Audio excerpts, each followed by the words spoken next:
If you're a lineman in charge of keeping the lights on, Grainger understands that you go to great lengths and sometimes heights to ensure the power is always flowing, which is why you can count on Grainger for professional-grade products and next-day delivery, so you have everything you need to get the job done. Call 1-800-GRAINGER, click Grainger.com, or just stop by. Grainger, for the ones who get it done.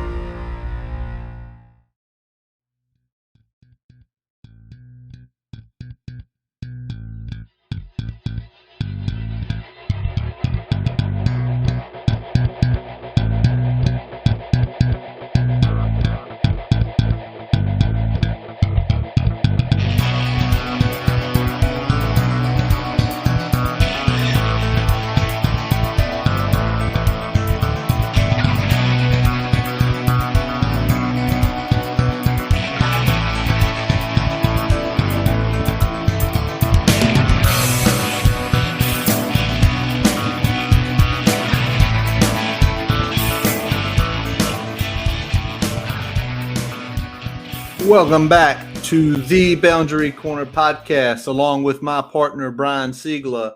I am Curtis Wilson, and this episode is brought to you by Dr. Lord Jeremy Counts at the Main Street Pharmacy in Blacksburg. If you love this podcast, the Hokies, the town of Blacksburg, make sure you are supporting Main Street Pharmacy when you get to town. Whether you need prescriptions, a tube of toothpaste, or just want to say hello, let Jeremy and his team take care of you. The money you spend at Main Street Pharmacy goes towards the things you support. So next time you're in Blacksburg, head to 301 South Main Street. Buddy, a little tough coming off of that close out there, but we got a big one tonight. It's gonna be fun. It's not gonna all be doom and gloom. Not all doom and gloom. Going to be a lot of fun. Someone we've been talking about getting on the pod for quite a while now, and let's sort of waste no time. Let's introduce him here. Basically, this guy, young guy, great writer for Sons of Saturday, great writer for The Key Play, and a Virginia Tech graduate of 2021. We are excited to have him on. And tonight we bring on Shelton Moss to talk a little bit of everything with us. Shelton, good evening, sir. How are you today? Hello, gentlemen. It's a pleasure to be on. I wish I was in a slightly better mood after a Hokies win, but tough loss tonight. I'm sure we'll talk about it. But still, it's good to be on. I'm always happy to talk with you guys. Yeah, tough one. The close out there. There was that little run, that 9-0 run that took a game where we were right there the whole way, shooting well, and then just had a tough time getting it to go in the basket there at the end, and really a rough night on defense as well. A real night on defense, man. I mean, I've been looking at the stats here. Where they shoot, Miami shot 66% from 2 and 42% from 3. It's not going to get it done. Yeah, 42% from 3. Over 80% from the line. They out rebounded the Hokies. Slight edge. The turnovers that were at 14-11, not a big deal. But the rebounds to me were the real killer tonight. I mean, you're talking +6 for them in the category, and those 3 threes in that consecutive stretch. Tech goes up 1 off a free throw. I think it was Poteet that hit it, or Basile, and they hit the free throw. We're up. I can't remember. I can't remember either. It's. I was putting a kid to bed while watching it. It's tough sometimes. Seriously, and then. It's like bam, bam, bam. And I think it's just – I said it in the first half too. I was putting another child to bed. It's 16-8. And I come back and we're down like 6. And it's like, Sheldon, let's just talk about this game and just some stuff in general. What is it about these stretches where we see out the gate hot tonight? Out the gate hot, 16-8. And then the next thing you know, it's this 5 to 7 minutes of cold. What do you see for that when as you've been watching this team all year, what are the frustrations with it? Yeah, I mean, I try not to overreact too much just because, it is college basketball. Like it's a game of runs. You're going to go on hot streaks. You're going to go on cold streaks, and that just happens. But I don't know. I mean, obviously Mike runs a very motion-oriented offense. So, sometimes maybe the ball gets stuck. Sometimes they're not, running the actions the way they need to be. They're not fighting through screens. Like, there's a lot of detail that goes into it, and sometimes the execution just isn't there. So We shoot a lot of threes. I know we're not shooting as many threes as we did, last year, and I don't think we're super reliant on the three as much as people think. But look, if you're going to shoot the threes, and sometimes they're not going to fall, so you got to find other ways to score. And I think, Basile, physicality has been an issue this season. I think he's been better the last couple games, as we saw ACC Player of the Week this week. So he's gotten better there. But for the most part, I think they kind of miss Aluma, just kind of what he was able to do in the post last season. Not quite the same player, Basile, that is, as number 22. So, offense was good tonight. You can't complain. I think I saw a stat on Twitter that Tech was the first team in the country this season to lose a game where they shot 50, 40, 90, meaning 50% from the floor, 40% from three, 90% from the free throw line. So they were the first team in the country to lose a game this season shooting that split. So I just, the snake bit doesn't even begin to describe it, man. It's just been a tough season. What are the luck metrics for this Hokies basketball team this year? I can check them. The last time I checked, they were like bottom 20 in the country. So we got. It makes sense. It makes sense. So we are bottom 20 in the country this year in luck in terms of KenPom. Now, if you want me to, get into the weeds of that, like I don't know, maybe I could. I just think we haven't been great closing up games. We haven't played well down the stretch. I don't know if it's so much a coaching issue as maybe it is an execution issue, but this team just can't close out the close games. Yeah, they definitely struggled. Whether it's sometimes a cold streak, sometimes sloppy passing, and execution on the offensive end, sometimes, just a bad rotation on defense, and they are giving up some big open shots to guys that are at that moment hot, like Mac was tonight. So it's just kind of been a little bit of everything at those key moments of the games. But let's turn back the clock a little bit here. We got a blowout win against Syracuse on Saturday. Where do you think this team stands after Syracuse, after Miami, at this moment in terms of chances to make the NCAA tournament? Sure. So I think this loss tonight definitely changes the complexion considerably. I know one game isn't, the too critical, but coming to this game, I was looking at a site called Bart Torvik, which does some NCAA projection simulations, and they gave us a 43% chance of making it before this game. So with the Miami loss, maybe that's down to like 37, 36, somewhere in that range. I think that's pretty reasonable. The problem is you're 3-8 in the ACC. It's a down year for the league. You have to beat UVA is a must win on Saturday. Like, you cannot lose that game and make the tournament, unless you want to, get an at-large again and try to win the whole thing. But they got to win that game. They would have to go. What is it, like 9-1, 9-2? I don't know how many games they have left. I guess they got 9 games left now, so maybe like 7-2, 8-1. That's a really tough ask. So like I said, I try not to overreact to a single game, but it's like. It's more so the fact that you started the season 3-8 and put yourself in such a tough spot rather than, just this one loss tonight. Miami's a good team. They're going to play good basketball. They got shot makers, they got playmakers, but it's just the fact you started so poorly. You put yourself in such a bad position, and that seems to be a recurring theme with this team. All right. So here, let me preface this, Sheldon. We were talking before you hopped on with us, and Brian said beat UVA, then we have to beat BC, Notre Dame, Georgia Tech, Pitt, Louisville, Florida State. That's 7. So, yes. So are you saying like either you have to beat Miami or Duke along with the UVA win Saturday to have any shot? UVA is a must win. I just don't see how you can lose that game and make it, because like even if you lose it, like you would have to go like 9-0 the rest of the way, and that's not even a guarantee to get you in. No. So I just think you have to win that game. And after that, Duke, that's going to be a really tough game. Like if they beat Duke and UVA, they're in business, but that's a really tough ask. It just gets back to the bad start. You can't start 1-7 every year and expect to be in a good spot. Yep. Yeah, definitely can't dig a hole in January like we've done back-to-back seasons and expect anyone to do you any favors. And I will say, the committee might give a little bit of credence this year more than they gave last year, just because of Couture being out and looking at that over that 4-game stretch. But I still think we still dug ourselves too much of a hole at this point, where we really have to almost be perfect the rest of the way, save for maybe one game, to really feel like you're secure heading into that selection. Absolutely. Yeah. And to your point, just to make a quick point, also the non-conference schedule, like non-conference resume was awesome. They beat, Penn State, They beat Oklahoma State. Obviously, UNC was a conference game, but back in December. Yeah. That's why it's so disappointing, because if Tech went 11-9 with a couple of good wins in this conference schedule, they're a shoo-in for the tournament with their Absolutely. non-conference resume. But they just fell apart. It's tough. It's not like it was last year where the non-conference hurt the team. This year it actually boosted it. But let's be honest about that non-conference in some of those early games. 11-1 in non-conference, but there were cracks there. There were, we saw it. To us, it was always the 3-point shooting, because I told Brian, I said, we can't live and die shooting 29, 28% from three. 35, 36, there's a chance. Was there anything else you noticed in those early wins? The Penn State win, the win over ODU, the Oklahoma State win. Was there anything you noticed statistically that said, if that keeps trending, what's going to happen is going to happen? Yeah, so statistically, I think the 3-point shooting was abnormally bad. Like, it was bad against Penn State. It was bad against ODU.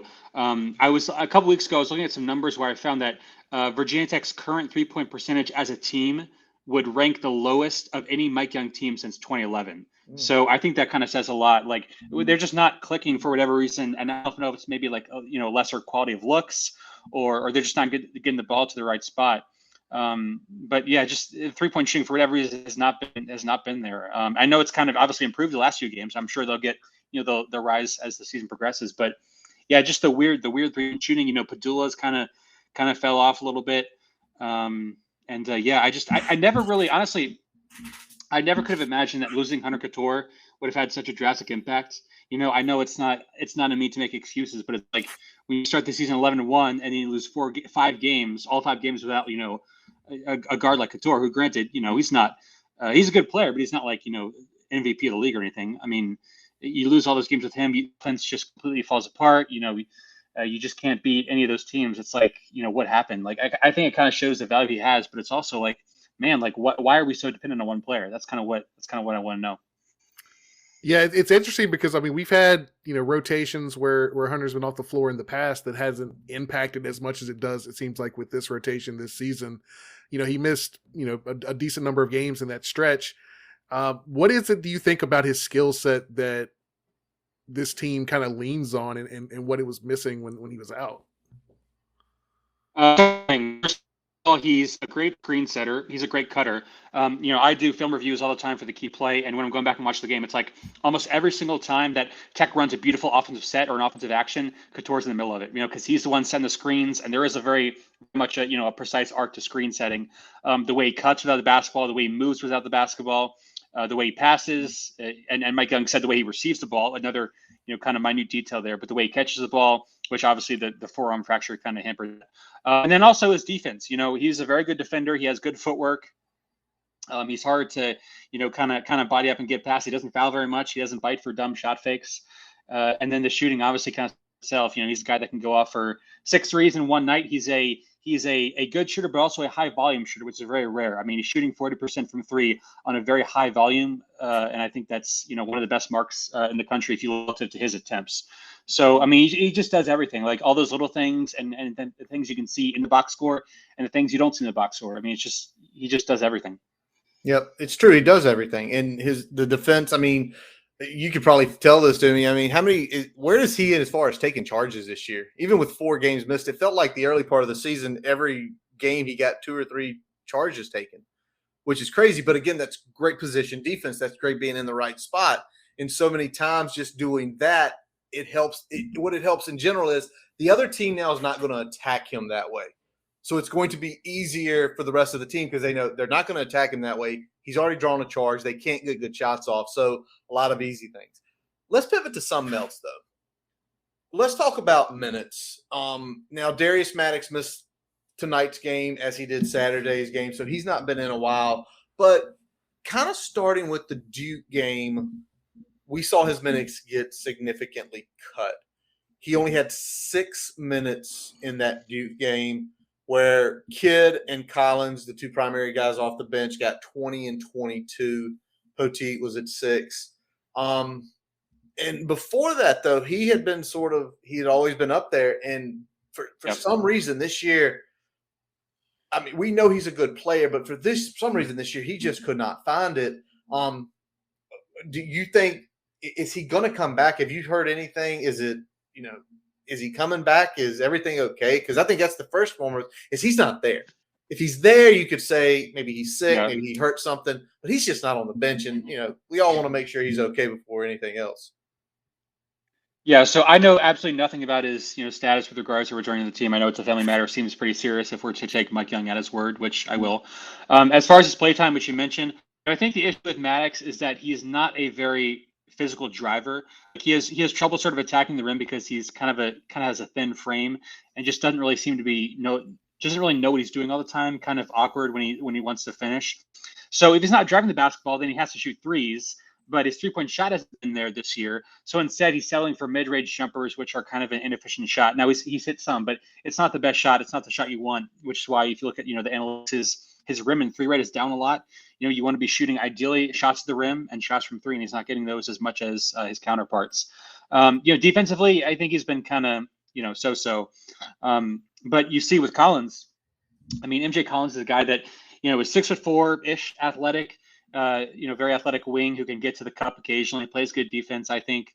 So that's why he's been playing. And I think Mike Young was, giving him the green light because he's been, so good as a freshman on both ends of the court. And I just think with Maddox, it's I think his role ideally, this is just my opinion, I think his role would be better suited to come off the bench as more of like a spot up shooter type, which was his role last season.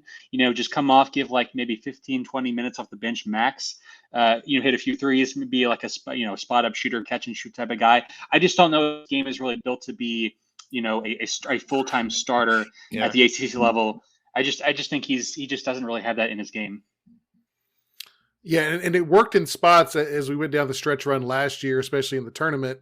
But it seems like sustaining that over the full course of a season, he hasn't been able to get it done in that role. And I definitely agree with you. I think kind of a guy you bring off the bench to be a spot shooter, a guy you put in the lineup when you want, your 3-point guys on the court, but maybe not that full-time starter that we've seen at the start of the year. Let's talk a little bit more. I know, we got, kids had some good minutes. Poteet had some good minutes tonight.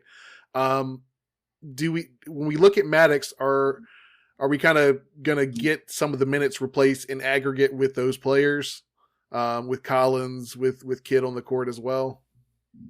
And I guess I think we'll say so. John Camden as well. Yeah, actually, Camden is a good guy to bring up because I thought he played a solid game against Syracuse. He missed his first few shots, which comes. But he ended the game on a very good note, played good defense, got a few rebounds, had some assists. I just right now Collins is a guy, or excuse me, Camden rather. Camden is a guy that hasn't played college basketball essentially ever before this season, because he was hurt last year at Memphis in his first season. So he's sort of like a redshirt freshman essentially, or I mean you might as well say true freshman because he really hasn't played much at all, or been able to practice much at all.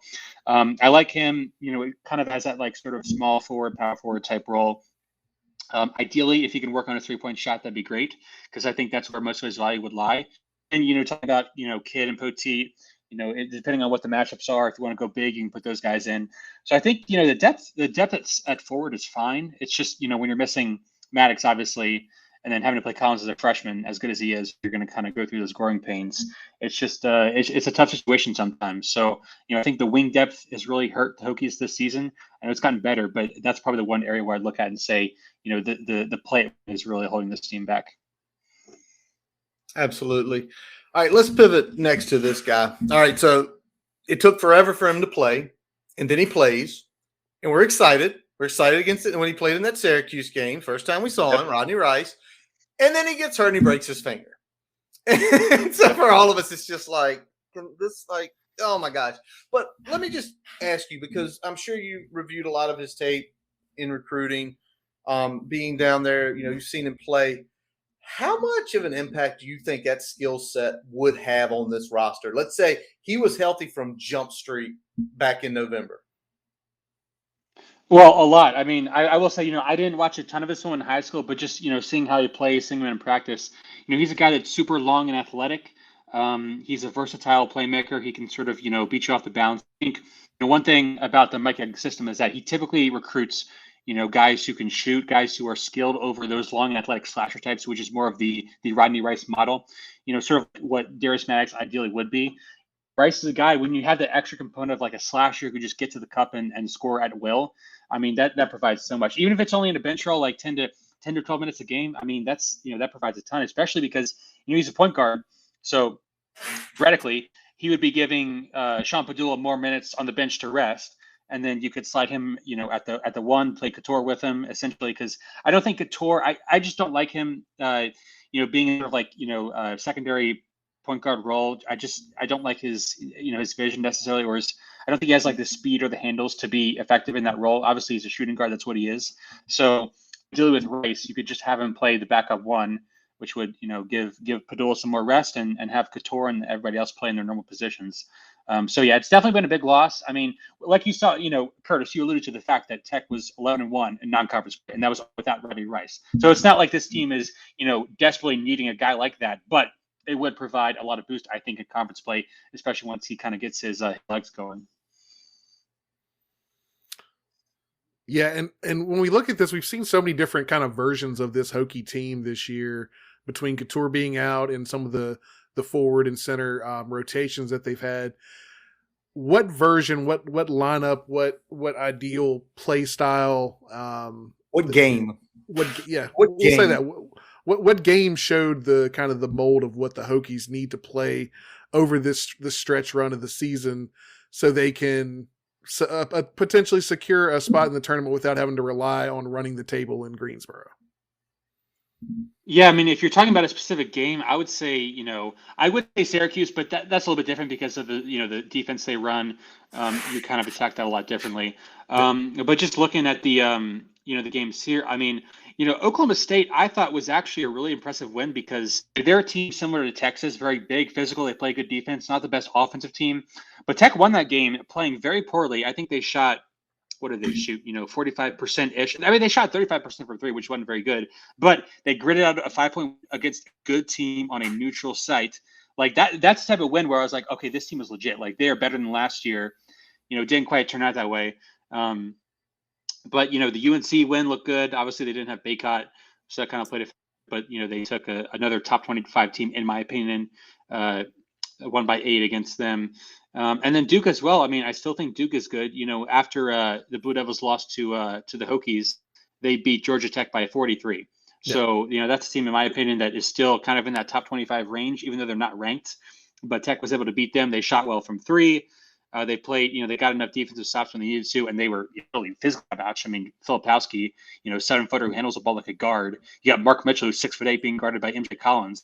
Like that's a pretty big disparity there. But they were able to get the win. So I mean, just stuff like that. When you shoot, when you move the ball, and you just get enough defensive stops. I think this is a team that is never like we are never going to play great defense under Mike Young. It just has to be that sort of like borderline competent level where we can get enough stops.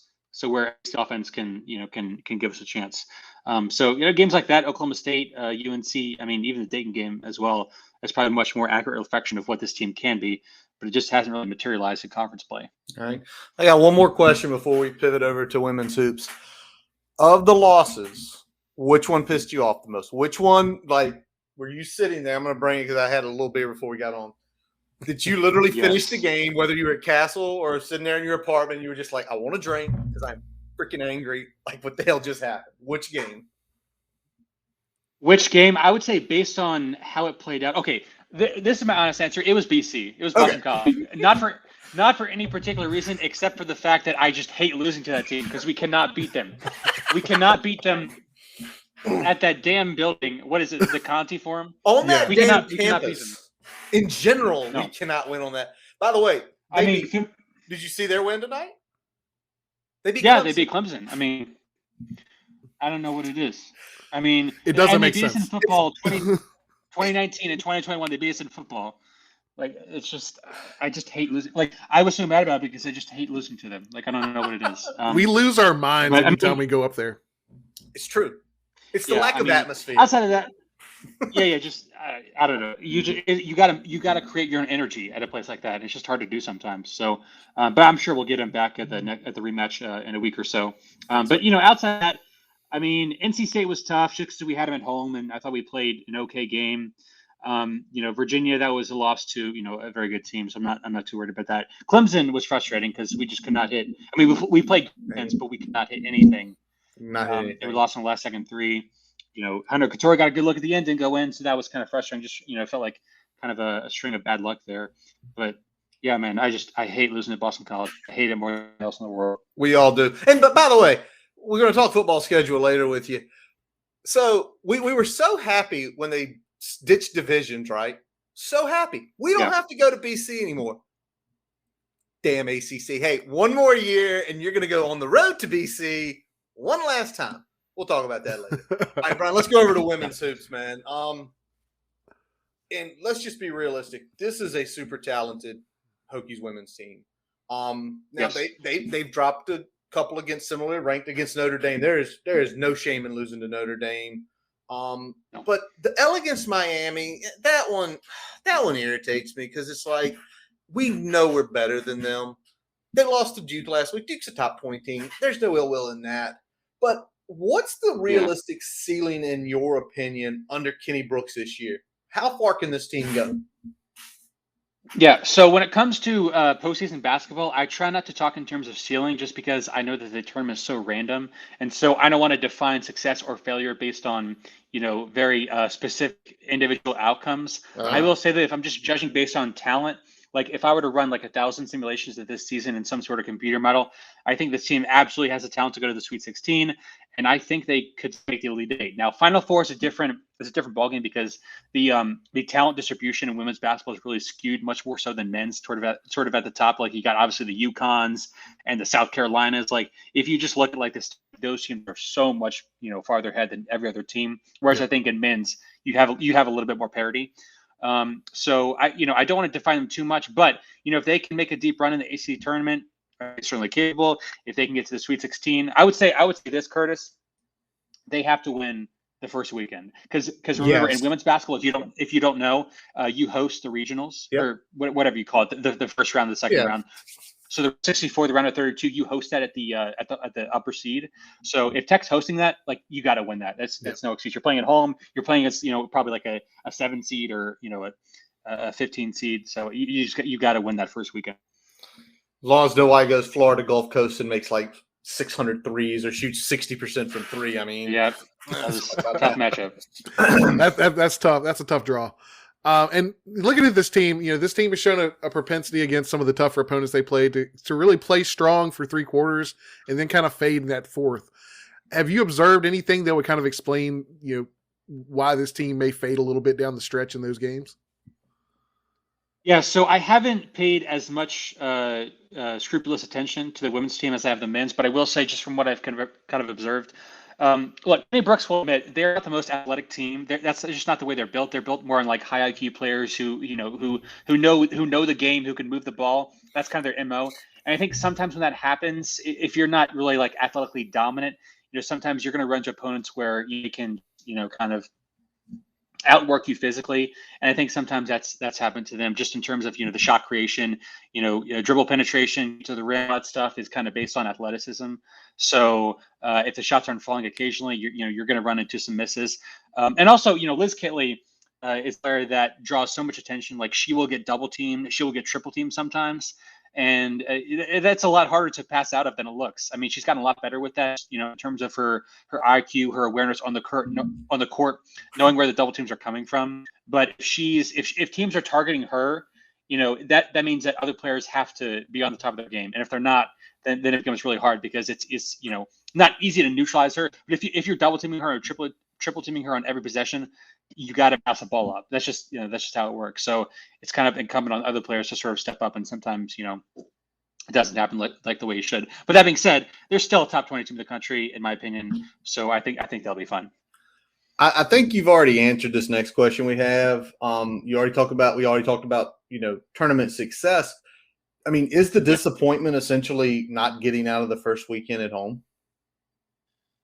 Yes, mainly because we're hosting. Like, you got your home crowd with you, and I think ideally you'd like to see Tech be 3 or 4 seed at worst. I mean, right now they're ranked 13th, so they're going to be a 3 or 4 seed, ideally worst, that nothing goes terribly wrong throughout the end of the year. So you're playing a 14 seed to start, and then you would get probably I guess it would be the 6-11 winner after that. So I mean, those should be two winnable games again on your home court where you're going to be favored. So definitely, I would love to see this team make it out of the first weekend. Brian, anything else? Go ahead. Oh. Yeah, I was gonna say I definitely agree with that. Yeah, I think the mark of failure would be okay. Well, back to back first round exits, especially early, especially when you're hosting. So that would definitely be a disappointment. Let's flip it over though. Let's flip it over to Hokies wrestling, which we know you have been attending. yeah. We've seen you, reporting live from the field there. So, yeah. Let's run it back to NC State first. Let's run it back to NC State. 5,943 in Castle. Big time atmosphere for wrestling. What was that like? Oh, it was awesome, man. I went with a bunch of my friends. I went with my boy David Cunningham and a few others, and we just had a good time. I feel like wrestling is a very underrated college sport.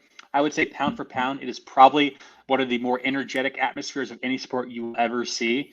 Just because the way it gets into it, when two guys are going at it and the clock's ticking down, there's the energy level, the noise level, it's just awesome. And it's something that like I haven't really experienced throughout my life because I've only been to a handful of wrestling matches. But when you get in there and you see, the intensity, it's awesome, man. So it was super, super good to get that win because I know NC State is sort of like the premier program. Not that Tech isn't, but like they are one of the premier programs in the ACC and in the country. So a win against them is like a win against Duke in basketball. Like it's a program defining win.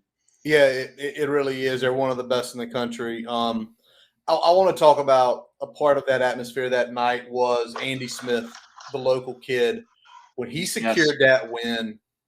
Like, you've been in Castle for basketball games, we know. Did that place shake when he got that final, when he secured the win and got that point for essentially the upset? I don't know if it shook, but I'd say it was just as loud as if Hunter Couture hit a game-winning three in Castle. Like that, it was loud, man. And I believe he was the second to last match of the night, if I'm not mistaken about that. Yeah, hold on. It was definitely towards the end. I don't know exactly where it was in there, but it was definitely towards the end. Yeah, so he got like a takedown or something to go up towards the very end, and then he was up by maybe 1 or 2, and so the NC State player, the wrestler, was trying to get a takedown of him, kind of had him up on one leg, sort of trying to wrestle him down, and he did a great job of defense, staying upright. Time expired. So again, I don't know anything about wrestling technicalities, but you could just tell he did a great job of sealing out that match, and that was what allowed Tech to win the match ultimately. So it was just a great job by him. Yeah, it was the next to last match, but what it did is it effectively put Tech up enough with Hunter. Hunter Kataka lost, but that was an expected loss. One of my fraternity brothers, David Fuqua, I've mentioned him before on here. He wrestled at Longwood College. He is my go-to on wrestling. Literally, I am seriously, if he feels like it's going to be tough for him, he's a CPA. I'm seriously, when we go to nationals, we might have him on for 15 minutes because he knows enough about it. And me and him had a conversation after Bryce and Anna absolutely destroyed a top 10 wrestler. And I said, does Bryce have a chance? And he says, yeah, because the guy that won at 157 went to 165. And he says 157 is not as stacked. He says Bryce Adana has a legitimate shot to win a national title. And when we say that, I think Sam Latana does. Definitely Makai does. And that, I mean, it's excitement with something like that. I mean, even with the upset by Pitt, and it sucked, and we came out the gate and got pinned, but, what's the overall community there? I mean, is it similar to football and basketball where the community is behind this program? Definitely, you can sense it. I mean, if you look at the growth of the program in the past, 5-10 years, it's been pretty to watch. Like, I know, back in the 2000s, Tech was horrible at wrestling. Like, they were talking about cutting the program. So to see where it's come from where it was is pretty amazing. I know they've funneled a lot of money with the SERTC, the Southeast Regional Training Center, helping guys, practice and all that stuff. So they've had the financial backing of organizations like that. So I think they just got, the infrastructure to really win at a high level. I just can't wait to see what they can do, in the future. Yeah, I mean, we started following. Well, I shouldn't say following Hokie football, but attending a lot of Hokie football, other Hokie events in the 2000s, and definitely in that era, it was definitely an afterthought. Wrestling wasn't really even given any sort of credence from a sports perspective at Virginia Tech athletics. So the fact that it's built that much of a reputation that quick is really impressive, and I love that the community's really kind of embraced that and jumped on board. Yeah, it's great to see, and I think it's anytime you get to the national prominence that quickly, and when it's on television, which the ACC could do a better freaking job of, because last time we were on here, I ranted. I don't understand how Cornell, Virginia Tech was not on the ACC network. It was literally the number 7 and the number 8 wrestling schools in the country going at it, and instead it was a freaking 30 for 30 right there at 7:00, and it's just like. Terrible production, but give me a few more drinks. I mean, I'll really go off on the ACC network. Yeah, we'll break out the Spurtle tapes and just lay them out. All right, Sheldon, hang on with us here. Before we get into some more fun topics tonight, we are going to take a quick pause for a message from our digital partners.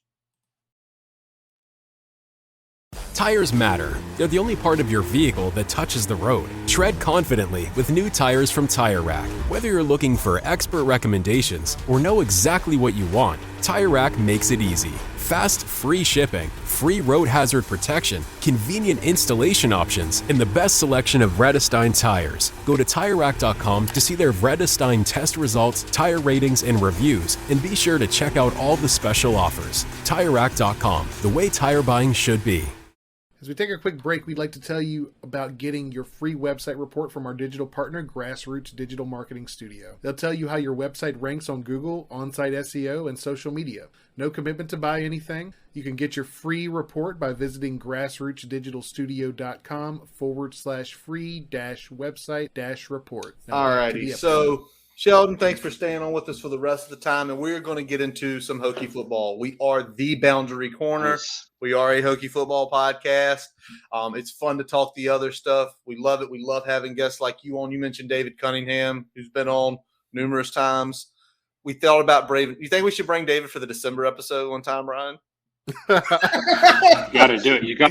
We got to get David drinking some bourbon with us. Exactly. All right, but let's talk football and let's talk portal, because since the last time we come here, there was the end of the portal and there was some movement in the last few days, and sort of the big move I did not see coming.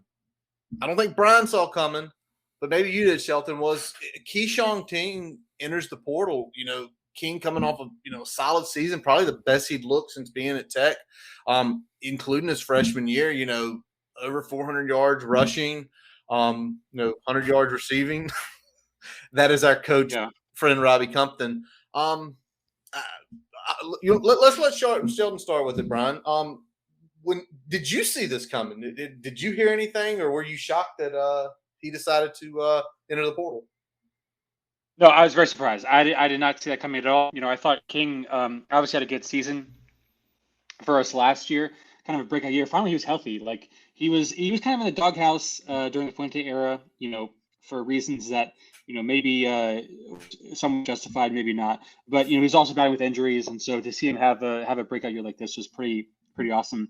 I think I don't like him as an every down type of back. I think he's just too small for that type of role. So I'm guessing maybe he saw kind of the writing on the wall. He saw the transfers coming in and just felt like he wasn't really going to get the carries that he wanted. I'm not, trying to project on him, but that's just, kind of how it goes most of the time.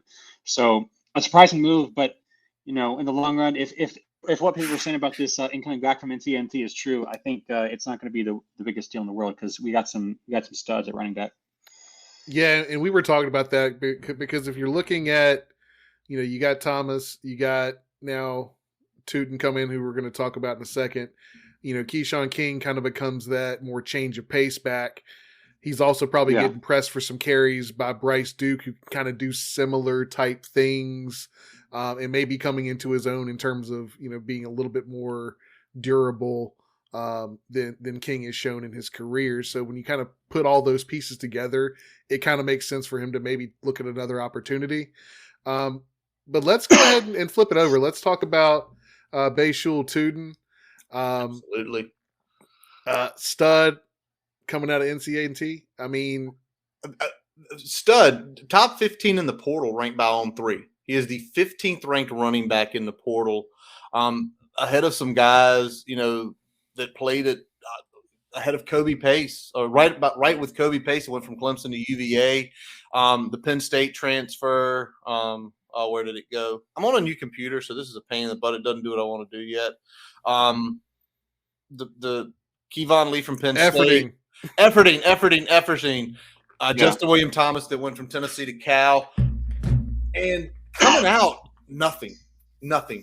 A&T was his only showable offer on 247. He's up out of Paulson, New Jersey, 5'11", 195. But, I mean, you look at the tape and what he did at A&T last year, stat-wise, I love the move. Yeah, and I mean, I watched some tape on the kid. I mean, he does a little bit of everything. He can catch some balls out of the backfield, make guys miss in space. Really good at finishing runs. Has that next gear when he gets to the second level, third level of the defense, where he can kind of pull away for the big runs. So kind of does a little bit of everything for us. I mean, I'm looking forward to seeing what he can do a little bit in the spring to kind of get a better feel of what he's going to do in this offense.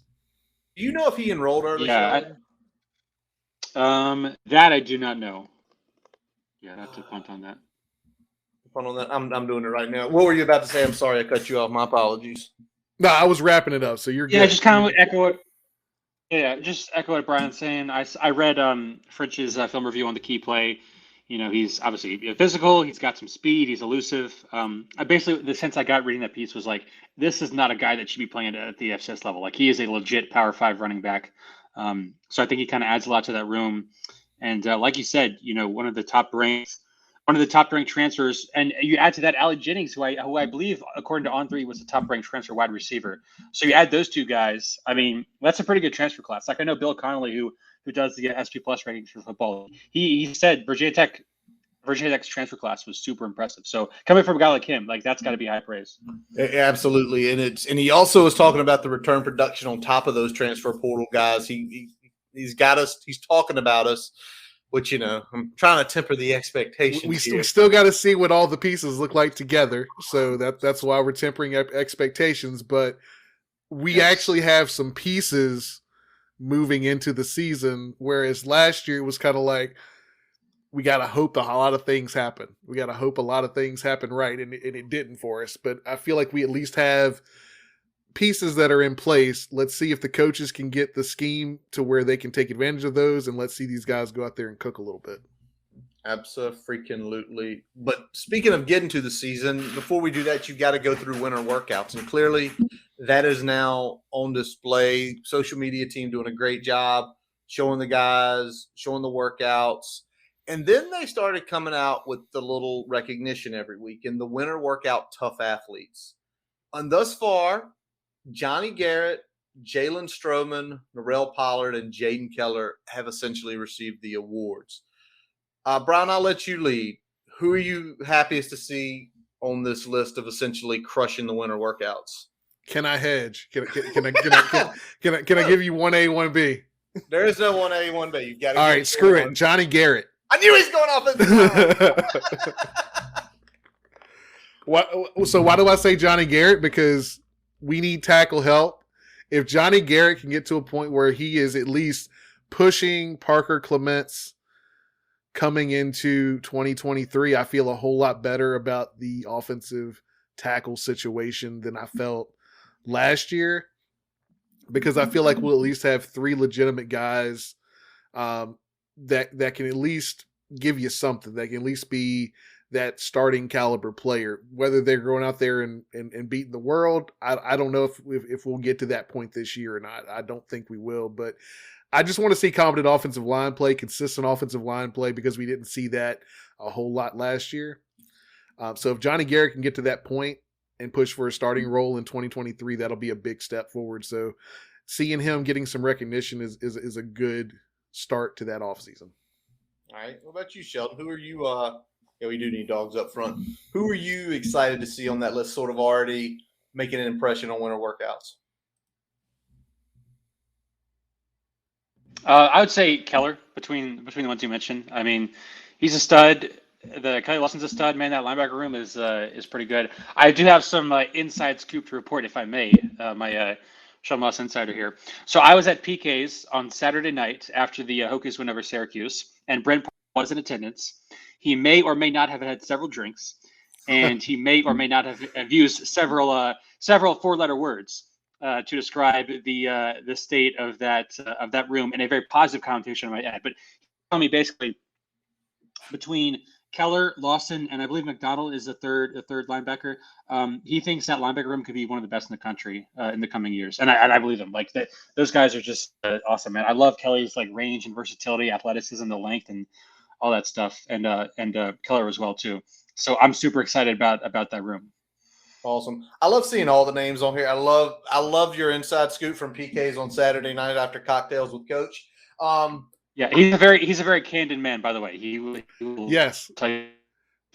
We met him when he did the Hardywood. tailgate out there in Richmond at Hardywood. So yeah, we definitely he definitely knows how to work a room. He definitely knows how to play loose with people that he knows he can play loose with. So I appreciate that for sure. Yeah. Now y'all like those two. I'm gonna tell you the guy I like because it's somebody we mentioned in our Alpha Dogs episode, and that's Jalen Stroman.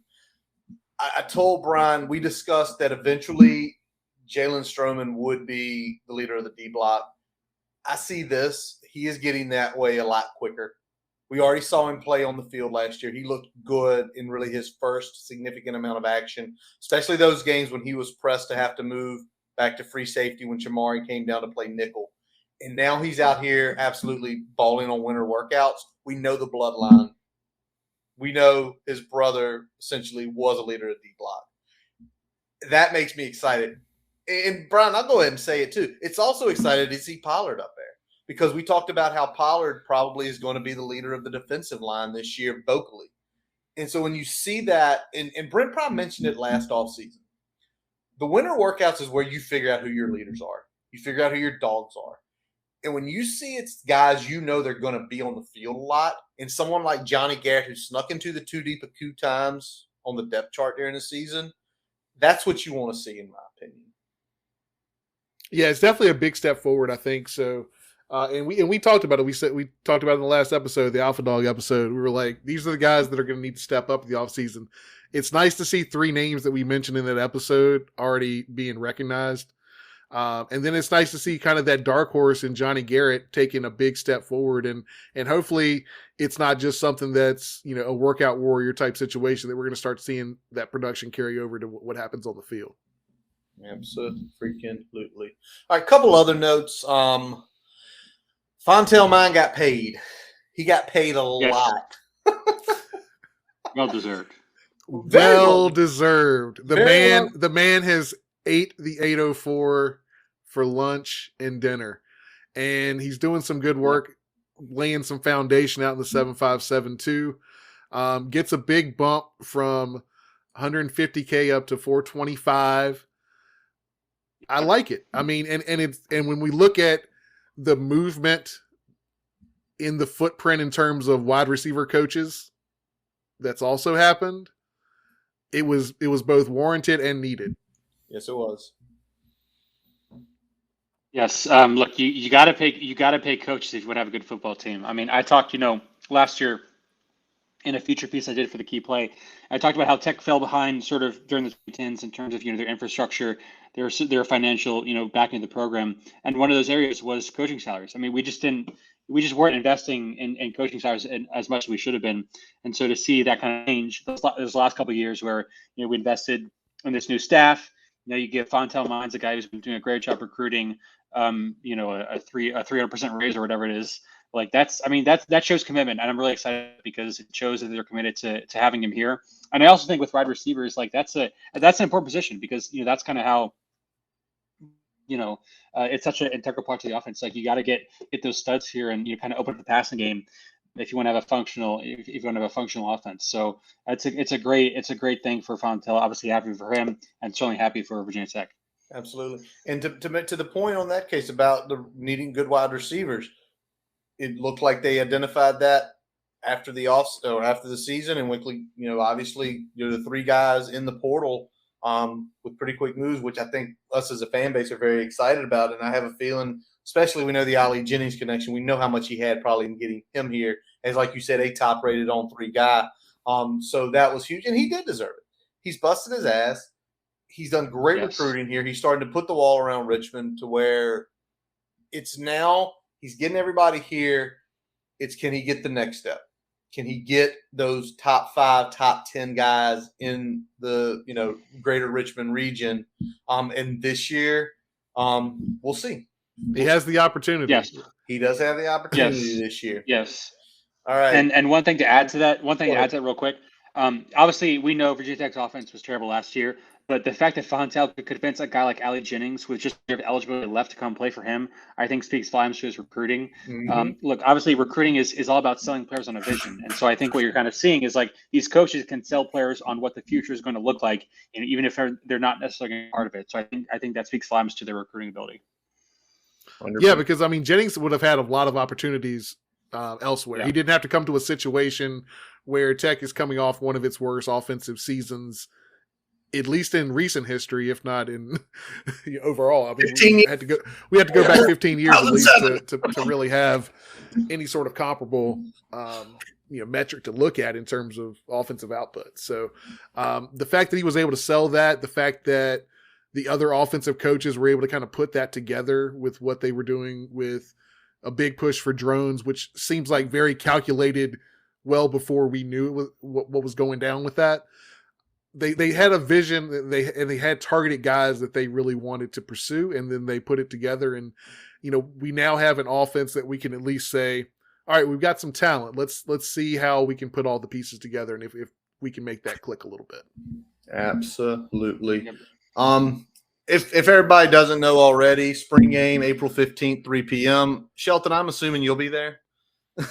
Work schedule permitting, yes. Work schedule permitting. Brian, you're making plans, right? Oh yeah, I'll be there. Okay. No doubt. Book it. I'm a coin flip. I don't know yet. We've got kid stuff going on, and anytime there's a lot of kid stuff going on, I usually have to lay on it because as much as I want to go to the spring game, I'm going to a game this year. So I'll lay on the grenade and lose spring game.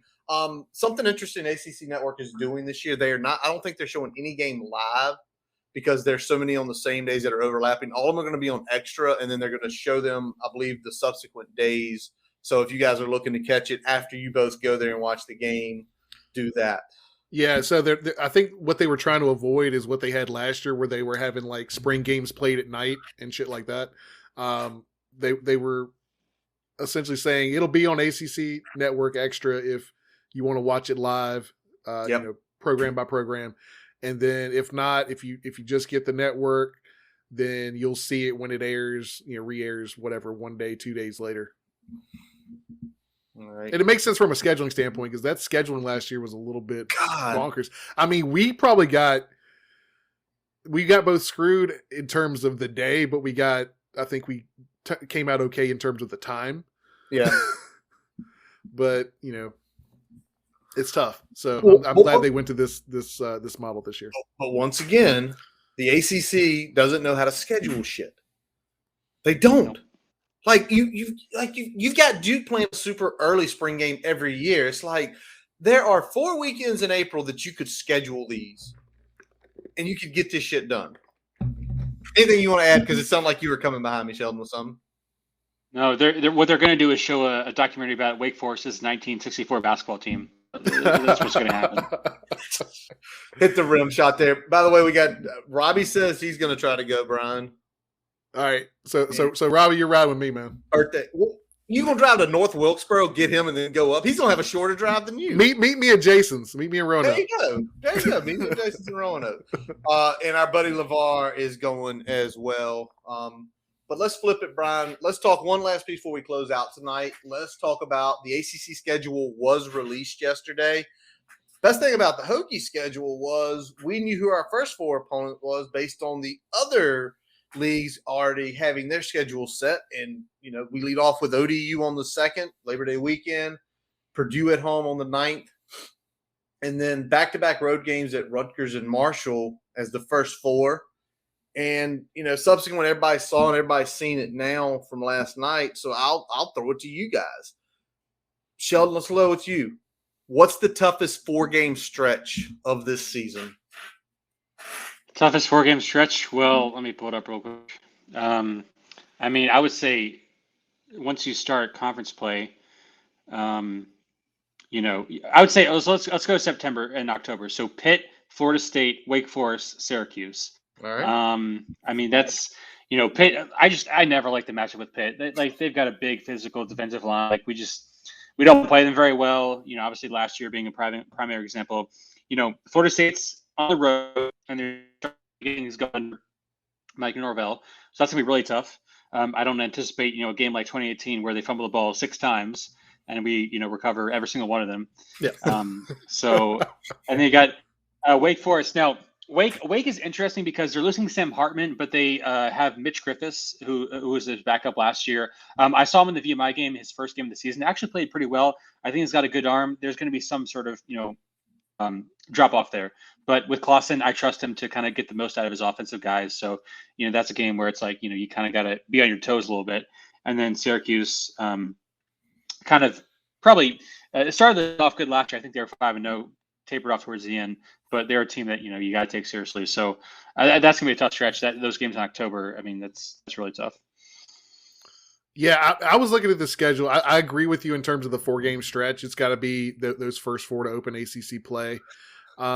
And then looking at the schedule as a whole, you know, we really have a lot of, I mean, outside of Clemson, is there really any sure thing in the ACC? Like, I feel like there's not. I feel like Florida State's probably the closest because they're not retooling as much as, say, an NC State, who also has probably a pretty good roster as well, but they're not retooling as much as they are. But just looking at it top to bottom, I mean, you know, Pitt's bringing in obviously a new quarterback that is familiar with ACC play, but at the same time is unfamiliar with the system.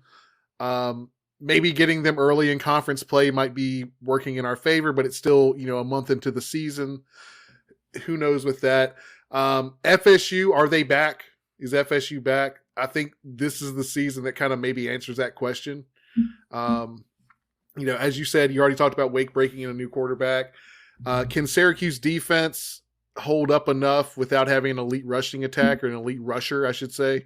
You know, we'll see there. Louisville, first year under Brom. You know, sure. BC is kind of a clusterfuck and they're retooling. They're probably the only unsure thing. But it's at freaking Chestnut Hill, damn it. It is at Chestnut Hill, so you know, they've got that in their corner. You know, NC State is going to be, you know, playing with a new quarterback, but they're still going to be a good team. They're still going to be good on defense. They are losing their most of their linebacking core, though, so that's something to keep an eye on.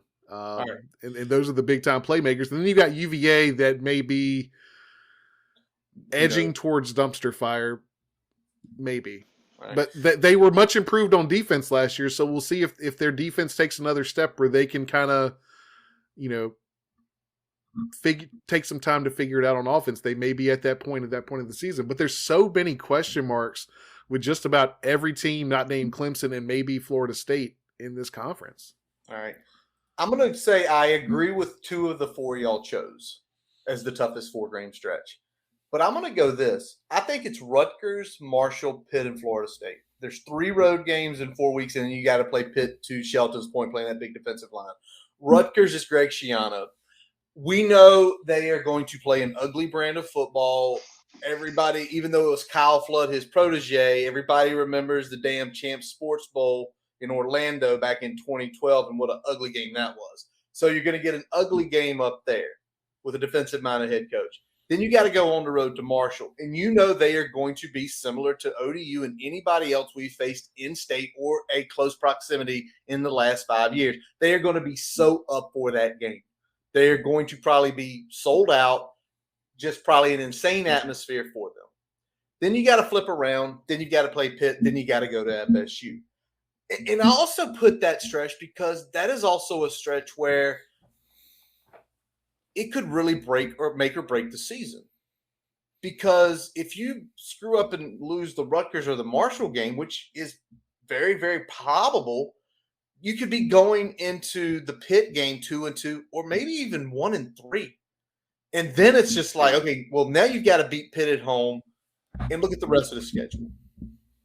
And that's kind of where I sit. That's why I consider it tougher than the other ones, because at least we're getting a Thursday night and off a bye week with Syracuse. At least Sam Hartman isn't playing. And I know you saw the kid play Shelton versus VMI, but at least it's not them at their best. We know Clawson's a good coach, but it's not them at their best. It's not them with a 3+ year starter. Exactly. Yeah. and tons of weapons all over the place, or Boogie, or really good defensive players. All right, let me flip this, and I feel like this is just, it is what it is. What's going to be the best home game this year? Or which one are you taking to say, I want to go to that? Best home game this year? Yep. ODU, Purdue, Pitt, Wake, Syracuse, and State. Man, I would say I'd probably go State, just because I think they're a good team. So, if you're maybe a top 25 team coming into Lane Stadium late in the season, you can stretch off a few wins, go 6-4 before that. It'd be a big win for us. That's a game where maybe if they come in with an 8-2 record and Pride can beat them, it's like, okay, now we're back as a program. So I think that's a potentially very big opportunity for us. All right, Brian. Yeah, I'm gonna go Pitt, just because of the history, just because of its ACC opener.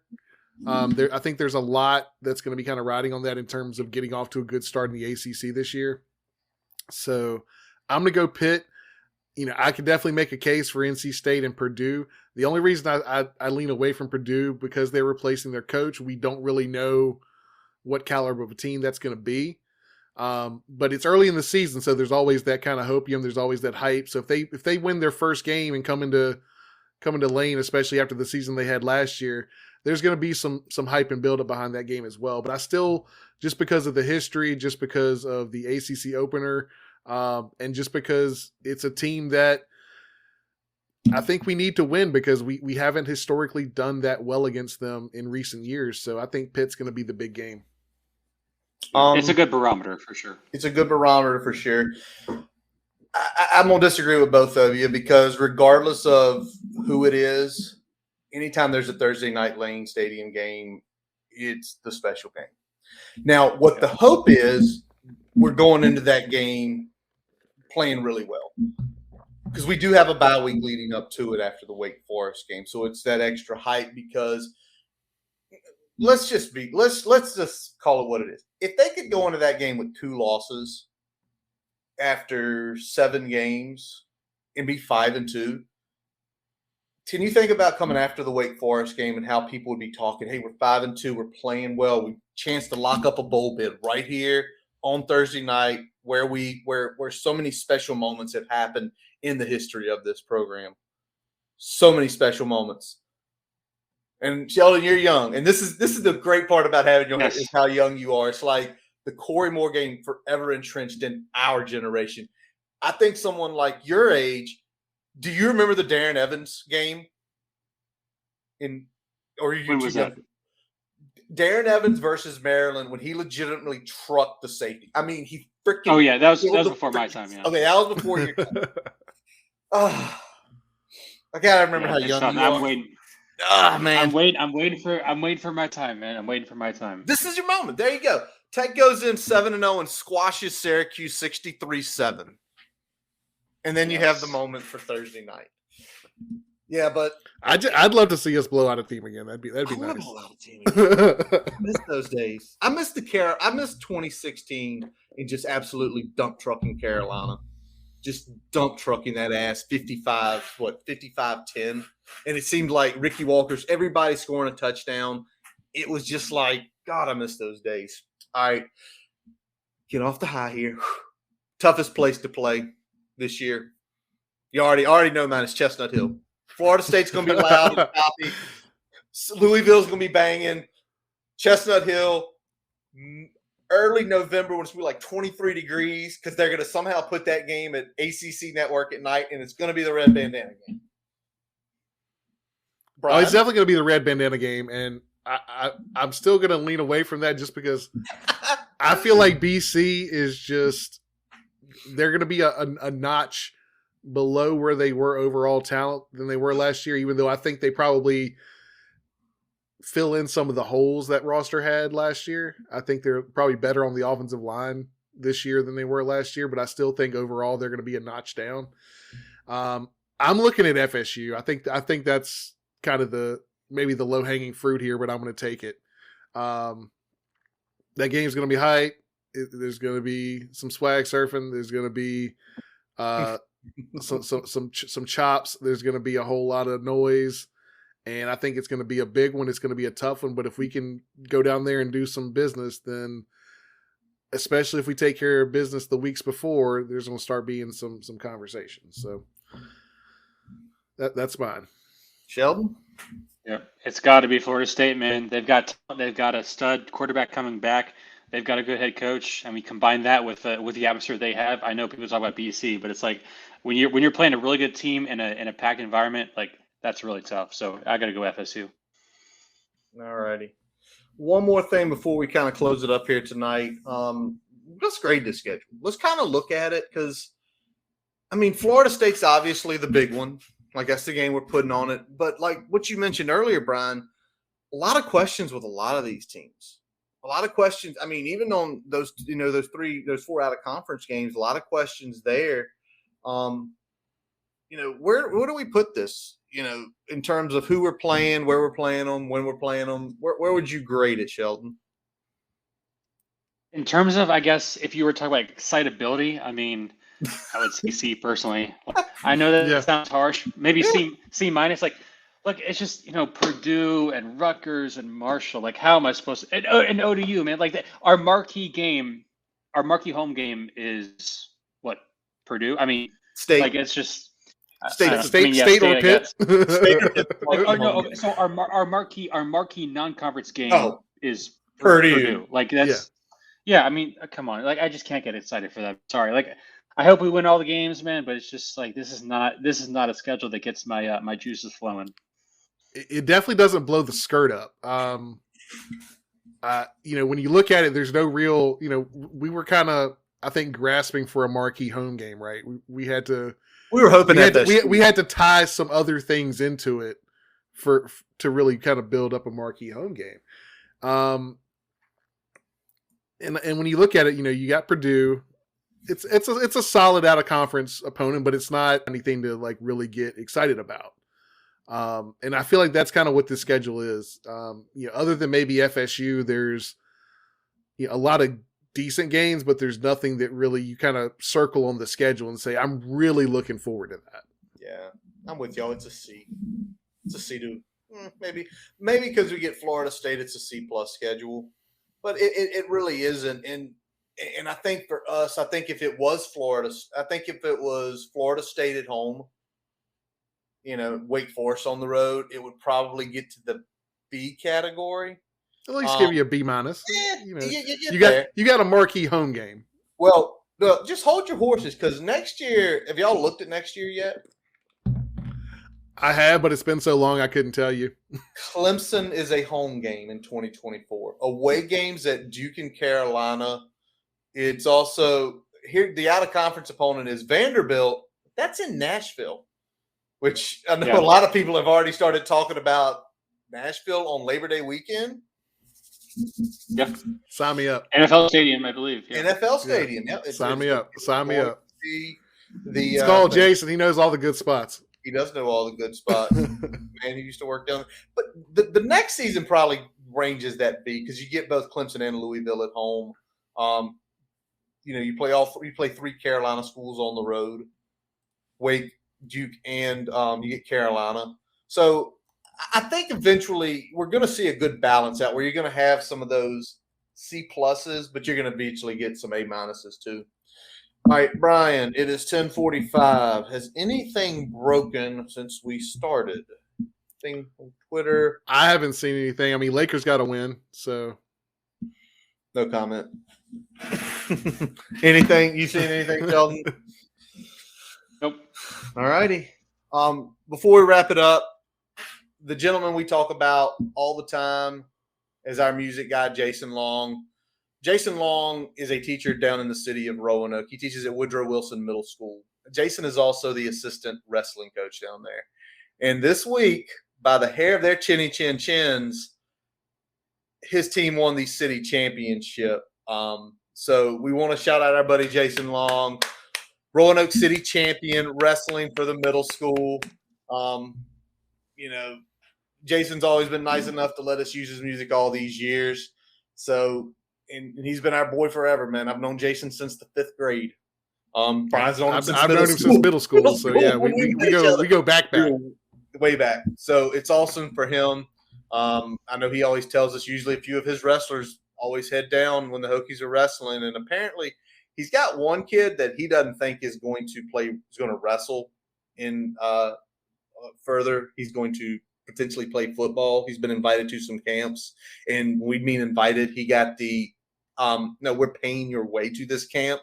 So maybe if he commits to tech, we'll get him. But Sheldon, we thank you for coming on tonight, and that is going to wrap up this episode of the Boundary Corner podcast, brought to you by Main Street Pharmacy in Blacksburg. I'm Curtis Wilson. I'm Brian Siegler. I'm Shelton Moss. Visit our website, boundarycornervt.com, to listen to all of our episodes. While you are there, don't forget to follow us on Twitter, Facebook, Instagram. Subscribe on our YouTube account, which is continuously growing. Use your favorite podcast source, Spotify, Amazon, and Apple Podcasts. As long the man who is the coach of the Roanoke City Middle School wrestling team, Jason Long, play us in, play us out. Check him out on his website, jasonlongmusic.com, where you can link to all of his music on Apple, Spotify, and his YouTube and Facebook pages. He is not doing any live events as of right now. I think it's too damn cold for him to go to the farmer's market and freeze his butt off. Don't blame him, plus the coaching gig. We thank you always for listening out there. And as always, let's go! Hokies!